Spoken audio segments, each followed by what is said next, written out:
Now, what does have an interpretation is the square of the wave. So particles have what's called a wave function.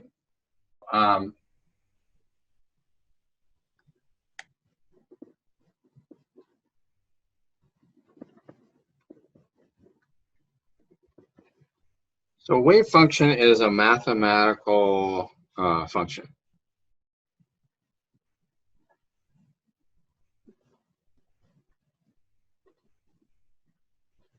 What do we mean by math function?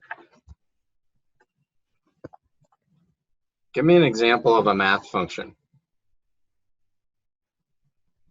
Pythagorean theorem. No, that's an equation. Equation of functions.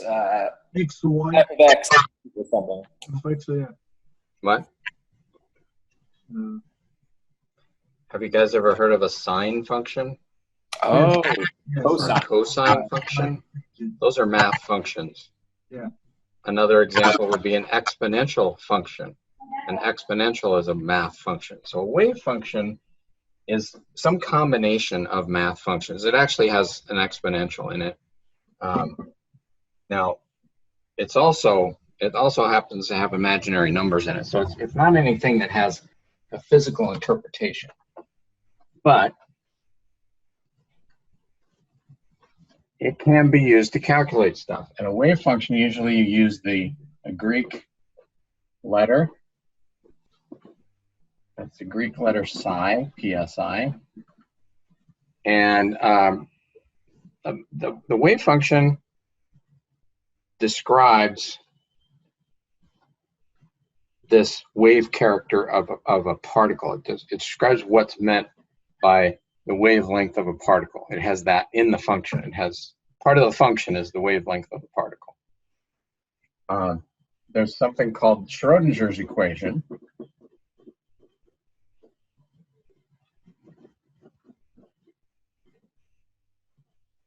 think I spelled that right. Which you're never going to have to solve.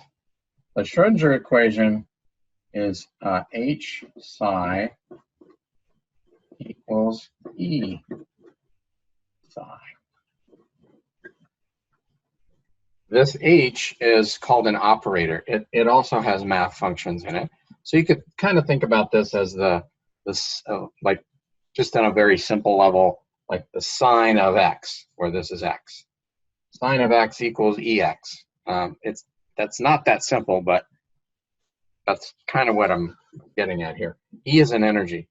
E is the energy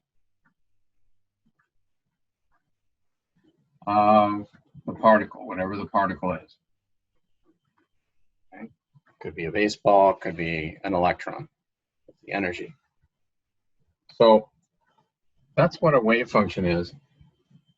Inside here is embedded the wavelength. This contains a wavelength.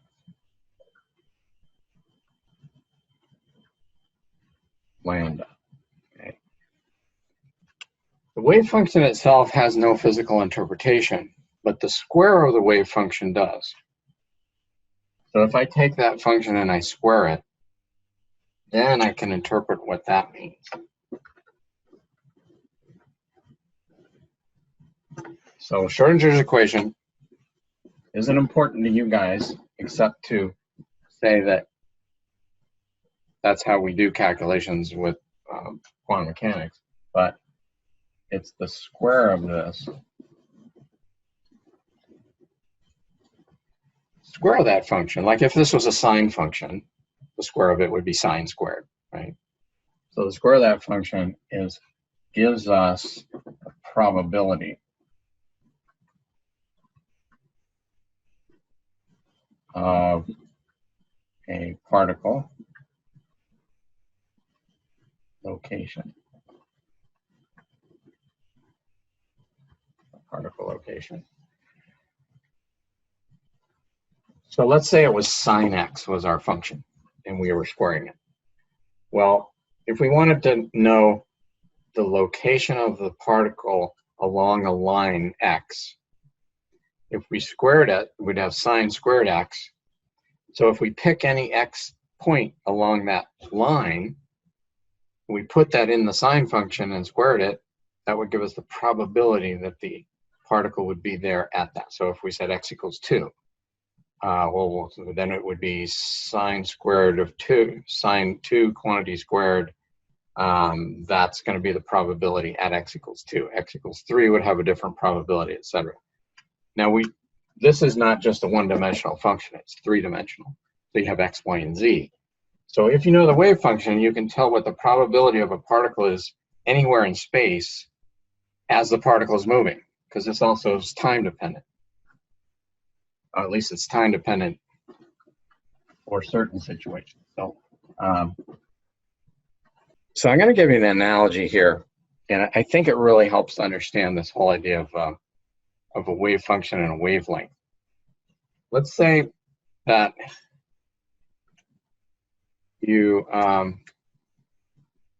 have a rope and you tie one end of the rope to the wall, and then you leave the other end of the rope kind of slack, almost like you're going to do jump rope. What happens to the rope if you give it a little up-down motion, if you give it a little flip like that? If it's a moving particle has a wavelength that's analogous to the width of that bump when you do that with a rope, that traveling wave.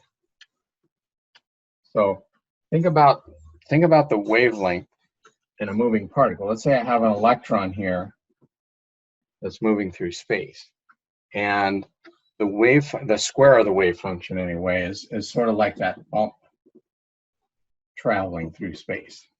Okay. Well, for an electron, we said that the wavelength, the de Broglie wavelength, is actually wider than the particle itself. Well, if the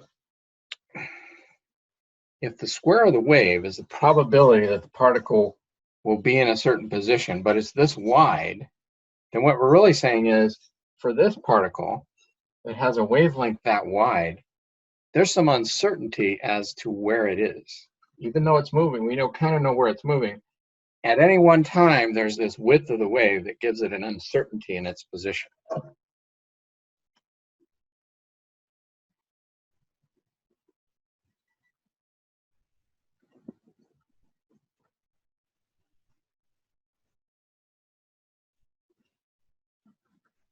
Okay. Does that kind of make sense? If you're thinking of a particle as a wave, and your wave has a wavelength,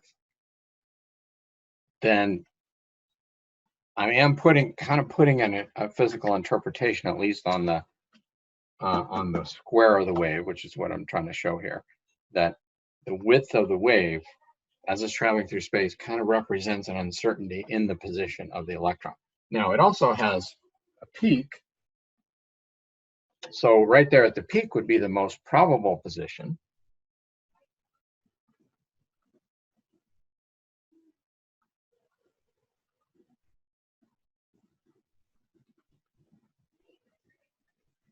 But there is some uncertainty.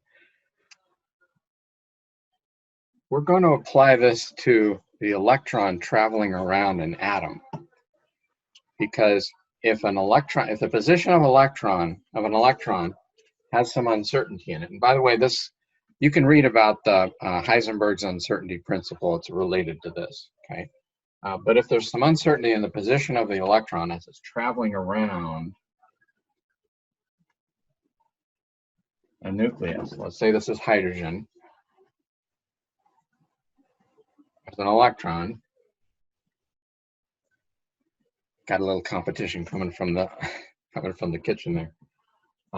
So this electron's traveling around a circle, but there's some uncertainty as to where it is. So we have this wavelength here. I'm going to draw it this direction and show the uncertainty in that direction. So we don't really know whether the electron's really on that path or not. We do know if that's where the highest point of the peak is, we know that's the most probable position for the electron.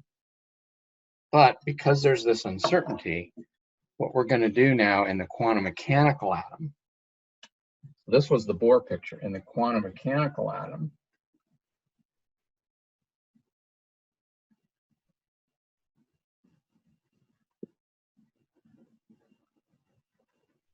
is we're not going to describe the electron as orbiting on a fixed path like this, but as having a probability of being somewhere around that fixed path.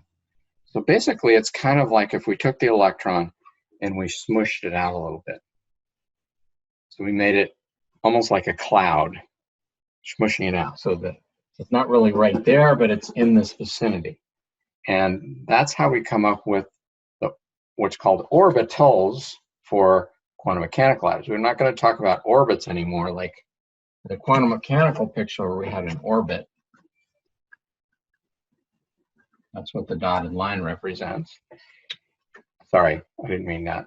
In the Bohr model, we had an orbit. So the orbit is the Bohr model picture. With the quantum mechanical atom, which I don't know if you can detect the color here, but this one's, that's blue. With the quantum mechanical atom, we have a smushed out orbit. We have a probability picture.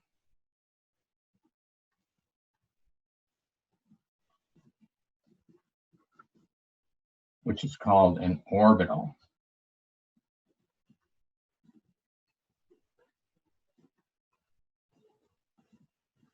And so the blue part here, the cloud, is an orbital, probability orbital. It shows where the electron has the most probability of being, and it makes sense that it's centered around what the classical picture, the Bohr model, would predict as its actual radius, as its actual position in that circular orbit. Okay, so that's a good place to stop. Getting this connection now between the quantum mechanical model of the atom and the old Bohr model of the atom. Okay, I'm going to stop there. I'm going to try to also post a video where I can talk a little bit more than this, so we can catch up a little bit. So look for that. If I can get that posted, I'll do that over the weekend. Otherwise, we'll just continue this on Tuesday. Are there any questions though on what I showed here so far? Not so far, thank you. You guys are probably exhausted.